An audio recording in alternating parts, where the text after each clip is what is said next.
not only did Grandma and Grandpa Camp create a relationship between their cousins, but the whole family. Yeah. And it was a funny story. A couple of years ago, our son-in-law, he was working and he came to Rosemary and on our kitchen table. It's just a kitchen table, right? And he said, "I feel so bad I've scratched your kitchen table." And I said, "If it makes you feel any better, I'll go out and key your car."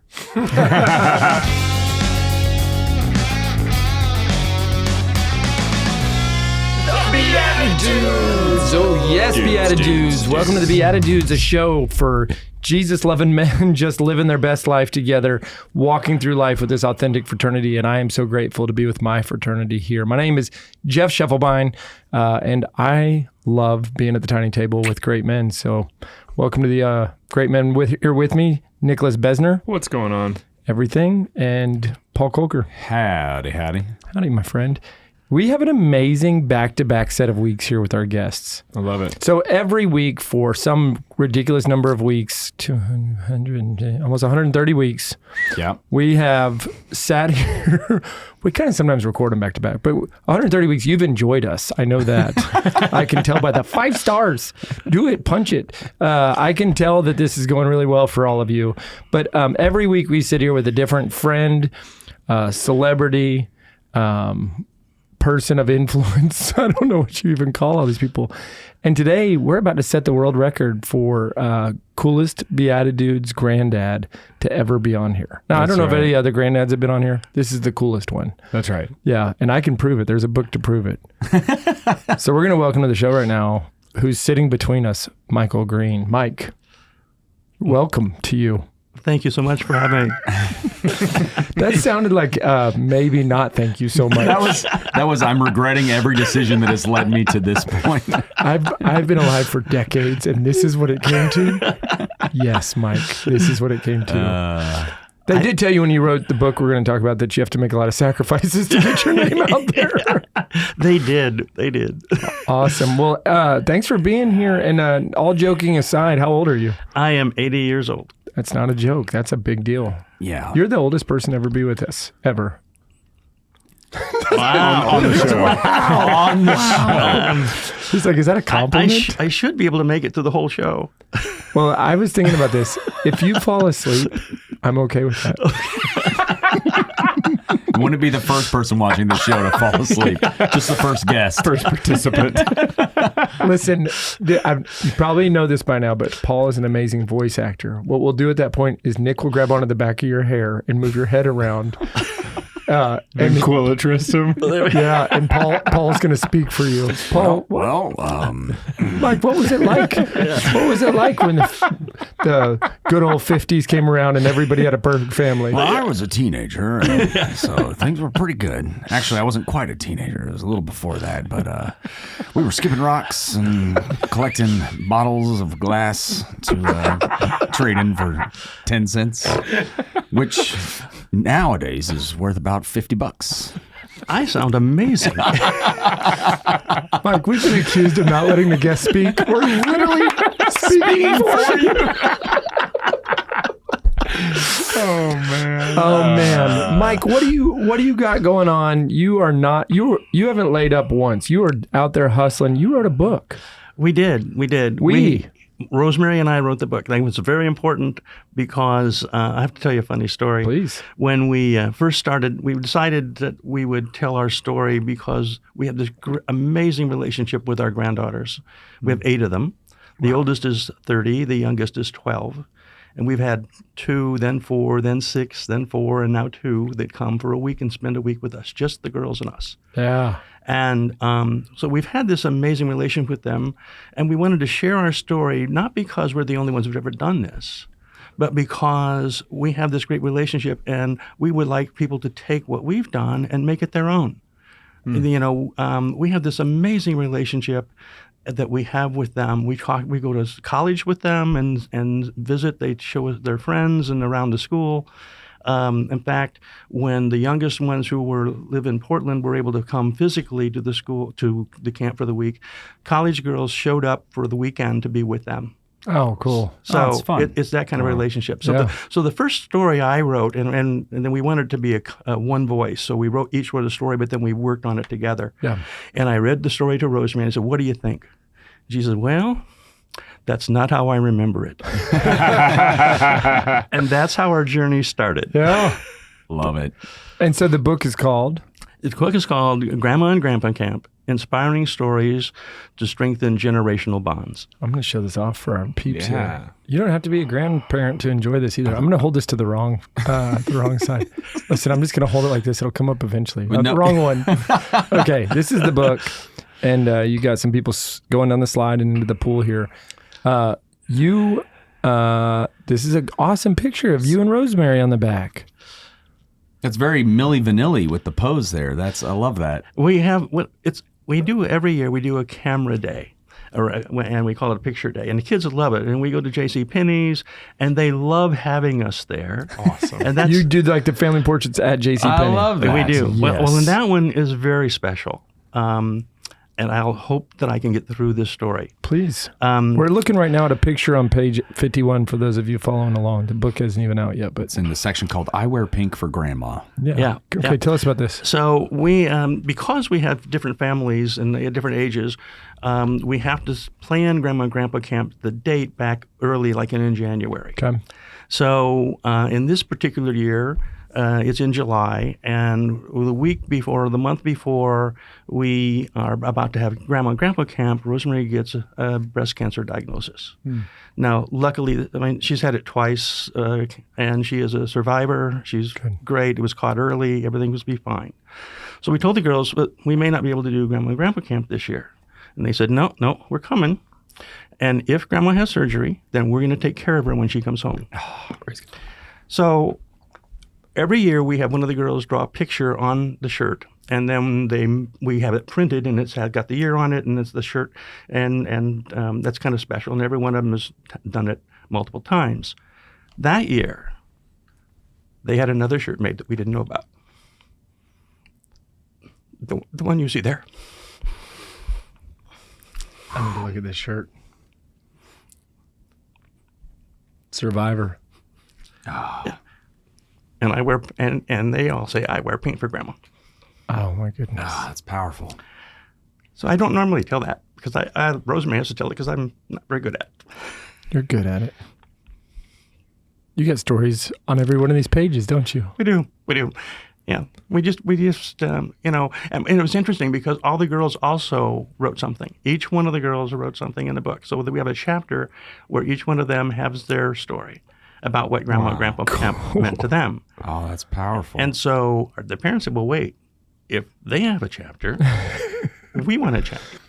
So it's really the girls, and every one of them, that's another great story. We go to This is the Magic alley Time story? Machine. Okay. Yeah.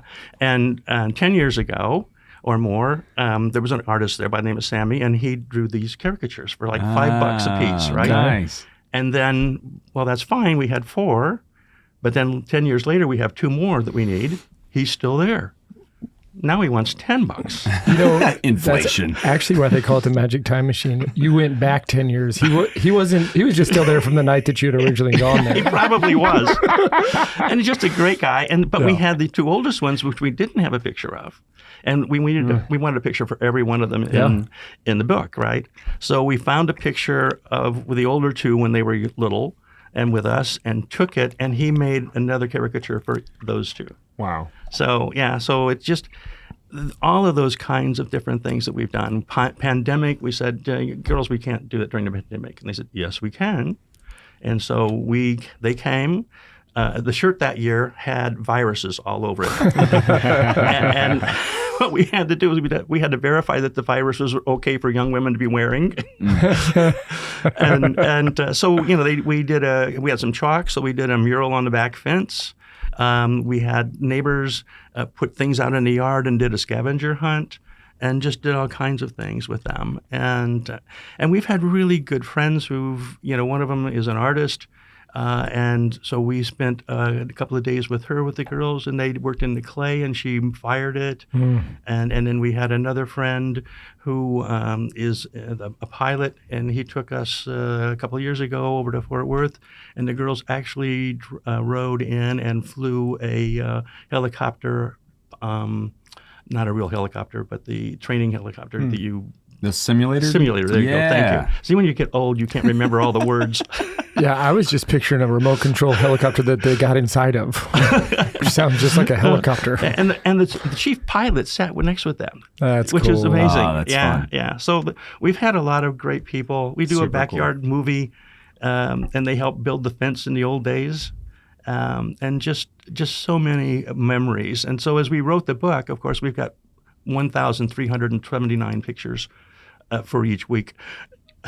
That's awesome, of course. And so we're going back and reviewing all of those. Oh, another fun event that we do is it's a murder mystery dinner. Yeah. And so they raid, we get it off the internet, everybody has their part, and they raid Grandma's closet and get dressed up for the part.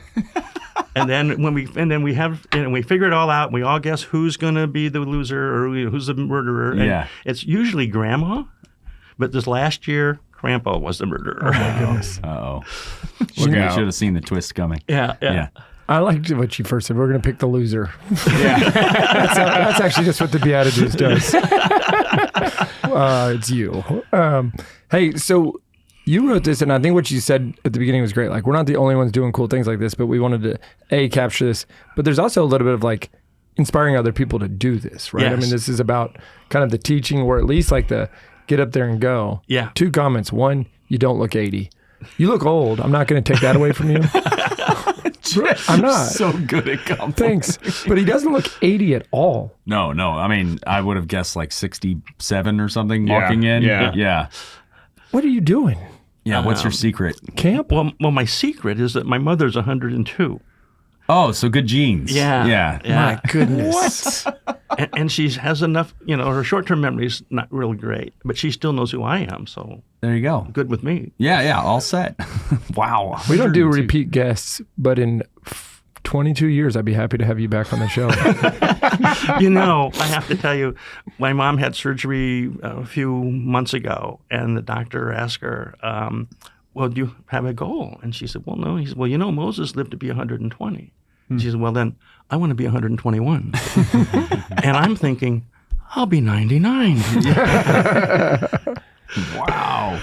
Even the confidence has got to lead to the I youth. love it. Have you talked, though, the part where other people do this? What about, you got to run into people that they're like struggling because they don't know how to connect to their grandkids, or they feel like there's nothing they have to offer. Have you run into that kind of sentiment? We have, and it's sad. Yeah. And it was interesting because our oldest granddaughter, when we were doing this and talking about it, she said, tell them it's never too late.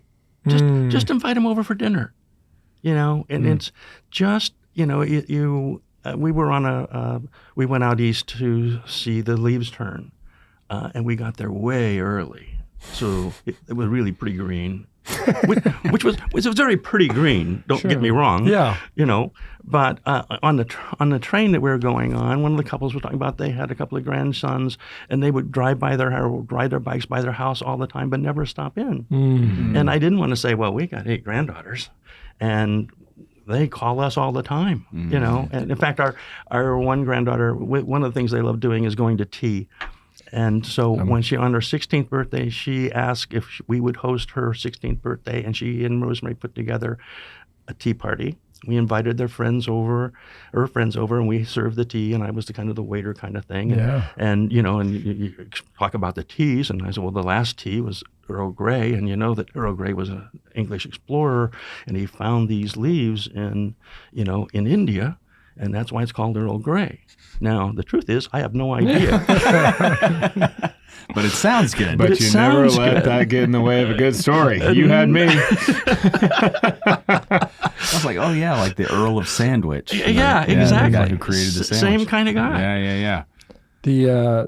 This was published in a city called Coppell, Texas. Oh, I know that place. Yeah. Do you ever go to St. Anne in Coppell, Texas? We have been. In fact, I remember the Knights of Columbus. So we've been, and I was a Grand Knight, and I've been the Faithful Navigator. So I've been to a number of different parishes, and Coppell is one of them that I've been to. Wonderful. Been to a number. And also on Sunday morning, sometimes when we don't go to 9 o'clock Mass, and then we can go to 9:15 over at Prince of Peace, or we can go to 11, or we could go. And we ended up one afternoon at 1 o'clock at St. Mary Immaculate because we just couldn't get up. Too much partying with the grandchildren. When you're 80, it takes a while to get up in the morning. Yeah, that's fair.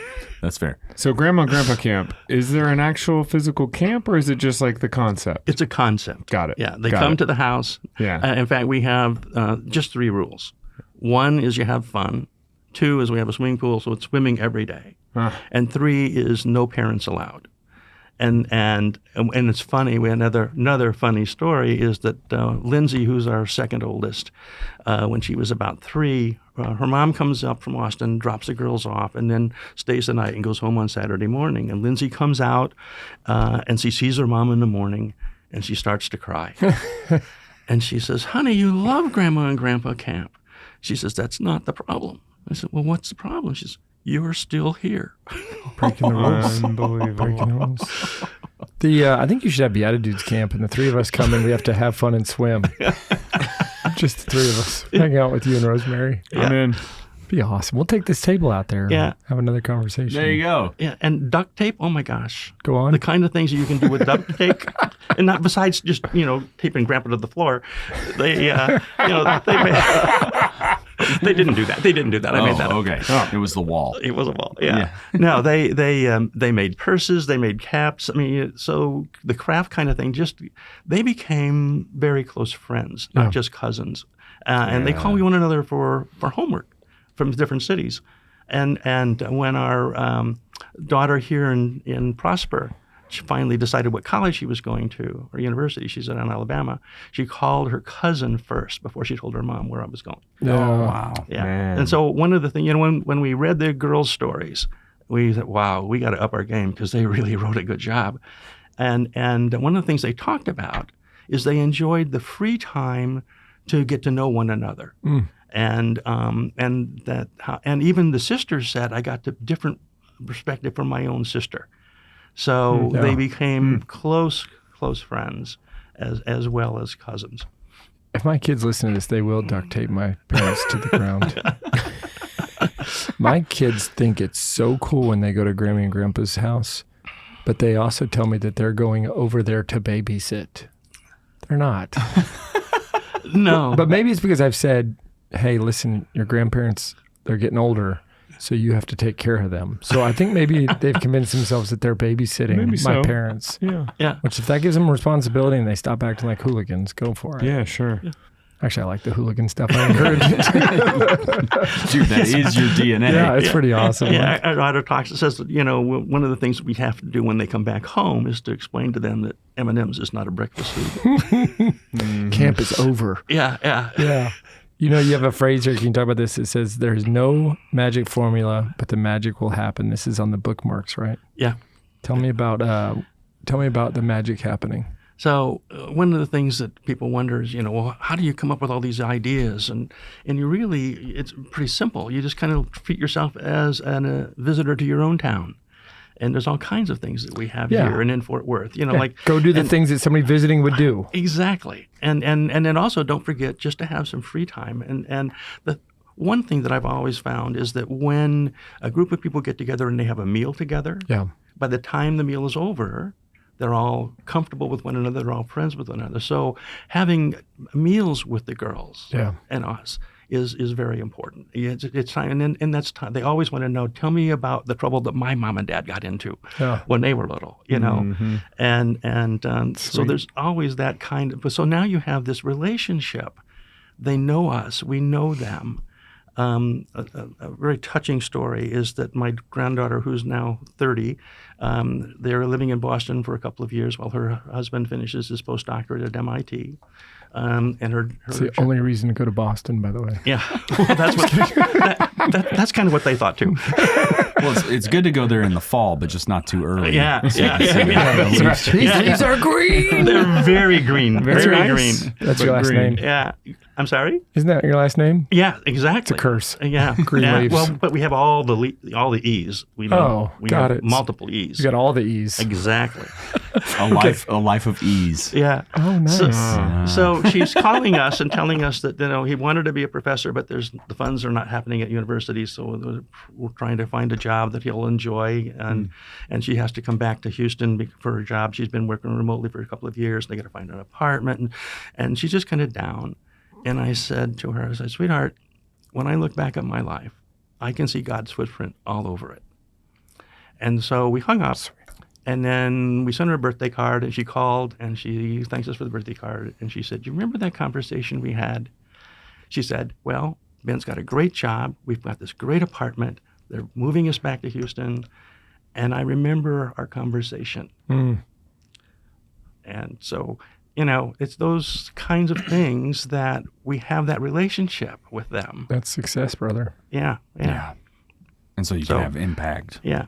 So that's the whole point of our book, really, is to encourage other grandparents. We have this amazing relationship. And we're not the only ones. There are a lot of grandparents who have that relationship. But if you don't, it's not a magic formula. But if you share your time and your experiences with your grandchildren, magic will happen. This is an awesome message. Yeah. Paul and Nick, do you know, do you still have all your grandparents, and did you know all your grandparents? That's my question. Two of my grandparents are still living. Yep, I know one of them. And I know two of them, actually. Well, yes. Your grandfather still sends me really cool emails. Oh. I'm on a group email about things happening in the church or the global universe. That's awesome. Once about every 3 months, I get a Grandpa Kolker email. I love that. Okay. That's great. I didn't know that. I read them. I delete so much stuff. I'm like, here we go. No, that's great. Yeah. So, they were, they got married in the 50s. Yeah. Am I getting that right? Late 50s? So yeah, because my dad was born in 58. So yes. And they were 21 and 19 when they got married. Sweet. And had him when they were 22 and 20. Yeah. And so for me, it was kind of like growing up with grandparents that were basically like another set of parents because they were 47 when I was born. So 47's young. Yeah. It is. for grandparents especially. Young. For a comedian on a podcast. What about you? My grandparents have all passed. Yeah. But I grew up close to all of them. Yeah. And on the same plottage of land. With one set, the other was a 10-minute drive plottage. Because you had to go over those hills. Yeah. Yeah. Plottage. Drive down Bezner Boulevard. That's right. But you're obviously very close to them because I've seen your family before, and it's something to behold. Yeah. Both of my grandpas were farmers, ranchers, had land, and all the cousin time revolved around that, right? It was like we'd go out to my mom's parents for Christmas Day, but then we'd also either spend the night or come back the next day for the annual family cookout, burgers, hot dogs, play spotlight tag and stuff like that. Flashlight tag. Yeah. My grandparents, two of them I never knew on my mom's side. But on my dad's side, off and on, I would see them a lot growing up. They were very far away. They were New York, and we were Virginia, Minnesota here. But as an adult, after I finished working at Frito-Lay, I moved to New York, and I kept my car at their house, and I stayed with them for several weeks before I started staying in the city. But it was always my respite was to go up there. And I thank God that I had these moments where I would just sit there and watch Everybody Loves Raymond in the afternoon with my grandparents. And I'm like, this is awesome. And it reminds me even the most hardened criminals always love their mama. I think people, generally speaking, as long as their grandparents are normal humans, generally speaking, they really have that return to this youthful innocence, this desire to just be, right? Yeah. I loved just being around my grandparents. So it's interesting to miss them. My dad, they were up in New York, and so they have bears up there. And my grandfather, he sat me down on the back porch and explained to me, he's like, you see all these, where the bears would be out in this forest. And I said, yeah. And he goes, what would they be without the bees? And he said, just a bunch of ears. There it is. After the gladiator joke, setup- I'm always on it. After Gladiator, I knew it was fake. I knew it. Couldn't. Today I Googled grandpa jokes. In your board meeting. Oh, you were that bored. That's right. Yeah. At my board meeting. Oh, I got nervous telling that one. But it's funny because I don't know a grandparent that if you're on an airplane with somebody that's a grandparent, by the time you land, you have seen pictures of their grandchildren, right? That's right. There's no question. 100%. And every grandparent, whether they have this great relationship or not, love their grandchildren and love to tell everybody about their grandchildren. They're the smartest, beautifulest young people that you've ever met, and better than any other person that they know. Michael, you're a man of strong faith. I got to believe that being close to these grandkids has helped them too, because the journey's hard. The journey has lots of, the age of your grandkids, like the pressures and social media and the ridiculous stuff that they're told and sold. Like, I have to believe, whether we can prove it or not, that what you and Rosemary are doing for these grandkids is helping them to stay grounded in something real and not fall for all the hoo-nanny. It's interesting when we go to visit them at college. They're in a Newman Club, and so we'll go to Mass with them and support them. And, they take us to Mass. It's awesome. And then we have another granddaughter, and she's Baptist, and so we go with her. Yeah. And a funny story, as we're walking in, and I know I've been to a Protestant service before where you can take your coffee in, and so we get there, and there's a table over there filled with Coke and popcorn. And I'm saying, I'm going in, but I'm not going to get a Coke and a popcorn. Well, it turns out that that week and the next couple of weeks, it's about Christ being in the movies. And that night, it was about the Jesus Revolution, right? So it felt right in. It was a great service. Yeah. The minister was great. And we're supporting our granddaughter. She's going to church, right? So we tell that story to her parents, and her dad says, well, her story was, we get there, and she looks over there, and she goes, oh, no. They got popcorn. And it's funny because on Grandma Grandpa Camp, they all come with us no matter what, and we go to Mass together. And I remember when she was very little, and after church was over, after Mass was over, and we were visiting, and she said, the only thing that's the same between your church and my church is the word church. But, she follows her faith. She's very active in her faith, and that's all you can ask. Yeah, that's beautiful. Yeah. You're very involved in your faith. What are you doing to stay busy in the church and the parish life? Oh, gee. Well, one, we're in the Empty Nesters group. That's real? That's it's real. Not just a feeling? No. Okay. And then... How does an Empty Nesters group exist? Well, first you have to get rid of all of your kids. Not kill them or anything. Oh. They just leave home. No, I figured. For good, okay? No, I just love that image of it's an empty nest. It's a paradox. And so we have a whole group of people. Look at all these people in this emptiness. When we first joined the Empty Nesters, our daughter said, are you guys depressed? We said, no, that's we not never how talk it about works. you. We have champagne all the time. Exactly. And then I'm a Eucharistic minister, and then we've been involved in a lot of different ministry nights at Columbus, and then we've What's been your involved home in a lot. parish? All Saints. Oh, I met you at All Saints. Yes, exactly. Yeah. You did. You never knew this was going to happen when I And met had you. no idea this was going to happen. Wait, so were you there with Father Tom Cloherty? I was there with Father Tom. I was there with Father Camel. We initially moved chairs in the school gym before the parish was built. Wow. What did you ever do with Fulton Sheen? That's a great story. He actually told me this before. I'm not that smart. So How? Not that clairvoyant. Glad you brought that up. Yeah. So I grew up in a small town outside of Peoria, Illinois, and we had 2 Protestant churches, 2 taverns, 2 barber shops, a grocery store, and our phone number was 2 shorts. You ring a real battery-rung phone with 8 party line. That's So awesome. I went to I don't even know the words you just said. That's amazing. Yeah. Nick is the youngest member of this table. Exactly. So my mom would say, just one of you hang up so I can hear, okay? Oh, amazing. But so it was a very small grade school, but my dad had gone to a Catholic boys' school, and I just wanted to do that.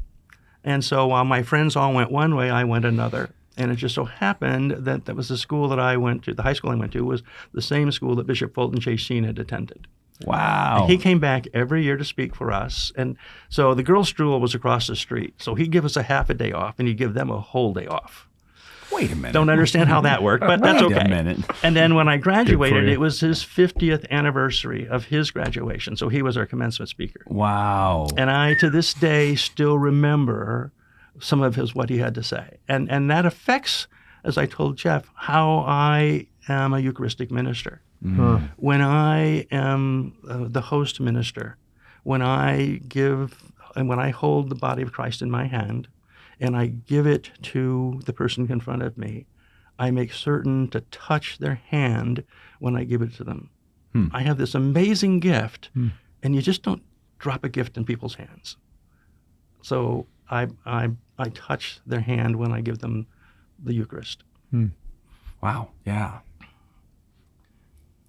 And I still get chills. Yeah. Gosh. I was a commencement speaker once. I don't think anyone's going to be telling that story 50 years from now. They might. I got to do something special between now and then. When you're venerable Jeff Schiefelbein, then yeah. BeatiDudes and friends. This show's going to have to take a big turn. Wait. Did you just turn us into the and companions? Yeah, part? No, we were all together. BeatiDudes BeatiDudes. Our friends and are all the friends. subscribers, and they're going up right now because share, like, and subscribe. Fulton Sheen, 5 stars. I thought you were doing the whole Paul Meeky and companions No, thing. I'm like Jeff Schiefelbein and companions. I have been compared to Bruce Wayne before, but never to anything of the saintly nature. So That's true. Bruce Wayne You was did yesterday. You did just get compared. Last week. Last week's episode. yesterday. This is strange. I went to Magic Time Machine for dinner. Perfect. That's like, I've never been to that restaurant. You haven't? No, but this is what's driving me nuts. I learned about it 32 years ago, and I'm like, I'm going to go to that place. And I've driven by it so many times that I think I'm in a time warp, but I've never stepped foot inside there. It's still there? Yes. I went often as Let's a go kid. with Michael. Yeah. Yeah. Will you take us? Like, we're your grandkids? Oh, sure. So, you just kind of wear a silly shirt or anything and it'll be fine. Okay, I'll do that. We'll make it work. The best thing that I remember from going to Magic Time Machine as a kid was my cousin Michelle comes out of the restroom and they go, "What color's the soap?" And she goes, "I don't know." "You didn't wash your hands." And they made a whole. By the way, Michelle, congrats. You're now pregnant for the first time. Congratulations. Good time to start washing those hands. And one year we were there. Hygiene is important. And because all the characters are a character in some sort of a movie or in a comic book or whatever. And our waiter that year was Dr. Jekyll and Mr. Hyde. Oh, and he would cool. tell a joke and the girls would go, and he'd go, shoom, because Nice. he knew that they didn't get I it. have no idea. Now, and our one granddaughter, when we asked, what was her favorite thing, and she said the salad bar, which was strange because she hates salad, but she likes the cheese croutons. There it is. So that was her favorite thing. Yeah. That's fair. That goes a long way. Well, Yeah. we're going to do a little Dr. Jekyll and Mr. Hyde for you right now. We're going to turn into one of these characters potentially while we play Blessed Are the Joke Makers, for All they right. shall inherit the points. 150 points. 150 points. And the way this works is we've got a character card, Catholic card game card. We have to answer the prompt on the Catholic card game card as this character. So we have to become a different persona, and you just get to decide who you enjoyed the most and award all 150 points. All at once. All at once. And yeah. I just went to the future. Don't worry about it. I win. Okay. I mean, while you were talking, I was just, and I got it. Nice. Well, then we can just skip this whole part. Yeah, good. No, For being here- our, fine, we'll do We're it about anyways. to give away size. All right. Oh, wow. No, that's intense. We're gonna switch. It was camping. As an obsessed pet owner. All right. Contemplating blank takes up a lot of my prayer time.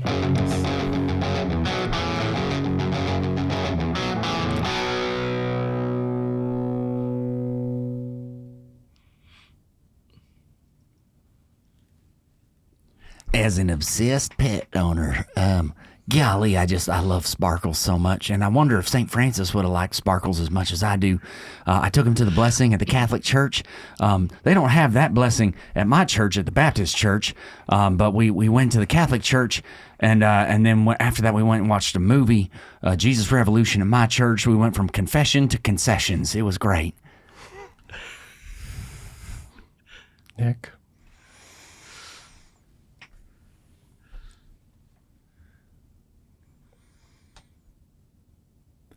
As an obsessed pet owner, I just can't, the thing that always gets in the way of my prayer time is I can't ever just quite put my hands together because I'm holding little snuffles right there in my palms, and I can't quite make a good prayer hand because I love her. Michael, thanks for sitting next to me on the plane. Now that you're done showing all these pictures of your grandkids, I want to show you a picture of what I call my grandkid. It's my pet dog here. Now, look, you see Benedict? You see what he's doing here? Now, this is when I get him to start working. He's a working dog. And this is when we're done with the day, and we both sit back, and I say, Ora et Labradora.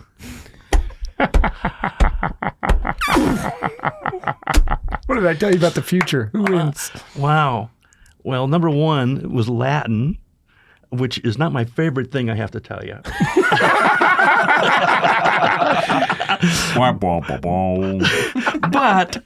but given that, I don't know. If I have to think about it, I'm thinking Paul. Oh, he steals it, man. Wow, way to go, dude. I loved Ora et Labradora. Well, it would have been okay if it wasn't Latin. You never know. I tried it in Benedict. I tried a lot of stuff. Oh, I did go to the future. Went further, and I saw you there, and you were setting me up by reading ahead and then making me sound like an idiot. I don't know how you did it. I don't know. I'm so sorry. You're a regular old Biff. That's what you are. So for being our celebrity guest judge today, you're going to get some St. Raphael socks. You have waited 80 years for these. Yeah. Those look like a new edition. This is a new edition. It's limited to, I got one of them. And this is for Travelers of Blind Healing and for happy meetings, which you're having one right now. I'm having a great time. I love that. Thank you. My gift to you is our book. Oh, nice. Thank you. Absolutely. Thank you very much. We're going to catch a quick commercial break. Pietro, insert it. Hi, it's Paul Kolker from the BeatiDudes here, and I just wanted to share with you guys that I also, outside of the show, perform improv comedy on a regular basis with a group called Divine Comedy. So what we do is we come up with everything on the spot, so whether you're looking for faith-filled, fun, family-friendly comedy for your youth night, or whether you're looking for clean comedy for your corporate event, Divine Comedy can perform for your group and even get you in on the action. So if you'd like to hire us to come out and perform for your next event, check out DivineComedyImprov.com. Divine Comedy, an inferno of fun. Nick, when it comes to investing, I just feel like money and morality don't always line up. What's the answer? Often that's the case, but our friends at Aquinas Wealth Advisors have a really great solution. It's called the Faith and Finance Score. You go on their website and you put in your info. They tell you where you're invested and where it doesn't actually line up with where you want to be. So you mean I don't just have to funnel money towards a retirement fund where I don't know what it's investing in? That's right, you don't. And you don't even have to give up or sacrifice returns. You can get both. So just get on the computer, bing, and I type in the website. AquinasWealth.com. It takes longer to type than it does to get your faith and finance score. Thanks, guys. Great job, Nick. You betcha. You know what I think is hard about starting a business? Healthcare, for crying out loud. It's expensive. It's intimidating. At the end of the day, you're probably paying for stuff you don't even agree with. Can I get an amen? Amen. I knew you could. So what we did is we started working with Solidarity Health Share. Totally different. These folks are aligned with us morally and ethically. And even the structure from a cost perspective works for us as we're launching businesses, as we're growing our families. And I don't know if you know this, but a couple times my kids went to the hospital in the last 2 years. They sure have. Yours? But Solidarity has walked with us through all of it, including some crazy stuff for Benny Pro, my little boy. So all of this to say, I would encourage anybody out there thinking about their own business, their own needs, check out Solidarity Health Share for a better alternative to regular healthcare. So check out learnmore.solidarity.com. solidarityhealthshare.org/BeatiDudes. Stop what you're doing and listen to the BeatiDudes. Welcome back, everybody. We're here with Michael Greene talking about Grandma and Grandpa Camp, which is a concept, not a physical camp.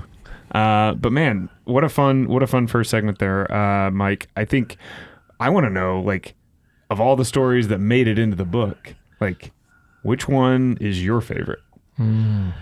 Wow, there's so many. I think probably, I don't know if my favorite, but the one that touches me the most would be the story about I wear pink for Grandma. That's the one that kind of sums up the relationship we have with our granddaughters. What are some of these non-negotiables? I know there's a chapter on non-negotiables in here. There is, and so those are the kind of things that the kids enjoy doing all the time. And so what we do is going to tea is one of the non-negotiables. Are you wearing a tux in this picture? Actually, yes.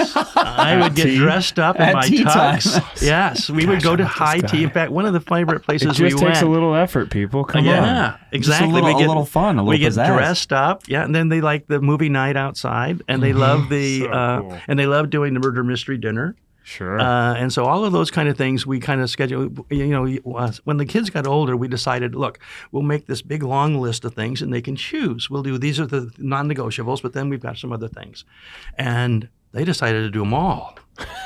so the next year we said, okay, you get 2 from column A and several from column B. Yeah. Because one of the things that when they were younger, we would take a nap in the afternoon. And that was important for Grandma and Grandpa when they were younger. And after the end of the week, I'm always reminded of why God rested on the seventh day. He was pooped. Yes. Dealing with his And children. is Grandma and Grandpa Camp a week? It is a week. Okay. But it doesn't have to be. Sure. In fact, when they got into college, we would maybe go for a weekend to wherever they were. Sure. So, if it adapts over time. Yeah, sure. Exactly. But yeah, when they're all young, all at home, generally a week. Yeah. That's a great setup. Yeah. I'm looking at the pandemic picture day at home. Isn't it strange? Like, it's almost like that was like this weird dream we all went through. Yeah. We ought to do a show with the pandemic face masks on. Should we? A throwback special. Well, one of the things that happened during the pandemic as well is that years ago, when we first moved to Texas, we didn't know anybody. And so we had a few friends over on Christmas night for Irish coffee and desserts.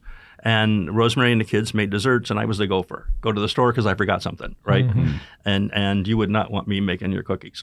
Fair. So, and then as the kids got older, they invited their friends from school and their family over, and it got bigger. And then eventually the kids are going off to college. And now we've got grandkids coming. And so we thought, well, we can't do this on Christmas night any longer. So we now, on Saturday before Christmas, all the kids, all the grandkids and their husbands, if they're married, and there are 2 now, show up. They bake all day. And on Sunday, we will have 75 to 100 people show up for Irish coffee and desserts. Whoa. Yes. Now, during the pandemic, we can't do that. Yeah. You can't have 75 people or 100 people in the house. And so the kids, we're not going to be able to do that. And the granddaughter said, oh, yes, we can. So they created a website. They made up a list of things that you could order. And we all came together, wore masks and gloves, and we baked individual servings based on the orders that we had received. And then that Sunday, we had 75 people show up in their car for their desserts They got to their go. package. They got my goodness. And Irish coffee to go? Irish coffee to go, little one. Uh-huh. and the thing is that so a couple of people had not been out of their house for a year. Yeah. And so that kind of, not only did Grandma and Grandpa Camp create a relationship between their cousins, but the whole family. Yeah. And it was a funny story. A couple of years ago, our son-in-law, he was working, and he came to Rosemary on our kitchen table. It's just a kitchen table, right? And he said, I feel so bad I've scratched your kitchen table. And I said, if it makes you feel any better, I'll go out and key your car. I got you. So he felt better. Yeah. He didn't have to do that. Breaks the tension. But so there's that whole family relationship Yeah. is what really we have been blessed, and many families have. And those families who don't have it can have it. Mm-hmm. And that's the goal of our book, is to share our and we got ideas from other people that we've included in what we do with our kids, and so take it, and whatever works for you, you use it. Yeah, get involved. Yeah, I love that. Like, it doesn't have to be. You've set a high bar because you've done amazing stuff, but you've been doing this for a long time. The bar is get started. Yeah. Come over anytime. Invite. You know, the pandemic, to go back to this, did lead to almost every single Sunday after we got many months into it, my parents come to the house, and it's just time with the grandparents, and we just make Sundays mass, chill out, take care of a couple things, but not like hustling and bustling everywhere, and then leisure with grandparents and whoever else shows up. And I love, love, love that that's what my kids are experiencing. Yep. So I'm going to do whatever you did, because I like the way your grandkids turned out, and I want cool grandkids. I like it. Well, good. Well, final either prayers or encouragement. When you come back on Friday, we're going to be sharing God moments, cool stories, and we're just going to shout out a bunch of stuff that we love. I've just come up with that. It's just going to be some shouting match of love. You know, that's standard shouting match. Jesus. Hallelujah. Yeah, see? It's working already. Yep. Y'all are winning. I'm losing this match. Flexibility. I loved when I was more flexible. What? I used to be able to touch my toes better, you know, that kind of stuff. Oh, you were just reminiscing. Things I love. Things you love, yeah. Yeah. Didn't say when. Yeah. That's fair. Any final words of encouragement, advice? When can we get the book? Hold on, let's go to that real quick. The book is available right now on Amazon. Yes. It's been out since July. Oh, this isn't the big launch right now? This is not the big launch, but our launch party is what's coming up. That's the big thing. Hold on, let's look at this. We got invites, dudes. What? Yeah. All right, we got invited to a launch party at the meeting place. At the meeting place. And tell us about this. What's going to happen here? So, your show's going to be out before then, so people can come and join us. Yeah. So that's Rosemary looks amazing. 79. She is. Yeah. Wow. Exactly. It's family, man. It's. I'm telling you. Good so genes. So the whole idea is we're just celebrating. What we did beforehand is we had a pre-launch where we invited people to buy the book and to give us a review. Mm-hmm. And we have sold almost 200, in fact, over 200 books at this point, and we have 45 reviews that are like 5-star. When I read the reviews, I thought, man, I got to go read this book. They have been amazing, and you never know when you write a book. Is it just going to be like my family going to read it and love it, or is it going to be something that resonates with others? And right now we're finding that it's resonating with folks and doing what we hoped it would do, which is to encourage other people. We're sharing what we've done, not bragging, but offering ideas for other people that they could do something very similar and have the same kind of joy that we have. Yeah. And that's, and when we have Grandma and Grandpa camp at the end of the week, we go to Mass after the kids are gone, and I just look up at the cross and say thank you. Mm. I don't have any other way to say God has blessed us so much that I don't deserve that, but I'm taking it. I know one thing. If every kid grew up with Grandma and Grandpa camp, world would be a better place. Yeah. And I know you're not bragging, but if you put your ages next to this picture, that would be the biggest brag of all time. Yeah.